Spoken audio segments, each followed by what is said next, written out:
యువత వారి ప్రాణం మీద తీసుకొని గత సంవత్సరంలో అంతకంటే ముందు సంవత్సరాలలో చాలా సంఘటనలు జరిగినాయి. అలాంటి జరగకుండా పోలీస్ వారి సూచనల మేరకు యువత, ముఖ్యంగా యువత బాగా పార్టిసిపేట్ చేసుకొని ఎంజాయ్ చేసుకుంటూ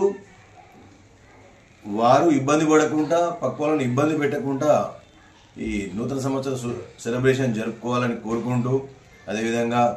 మా కుత్బుల్లాపూర్ నియోజకవర్గ ఎమ్మెల్యే గారికి, అదేవిధంగా మా బీఆర్ఎస్ పార్టీ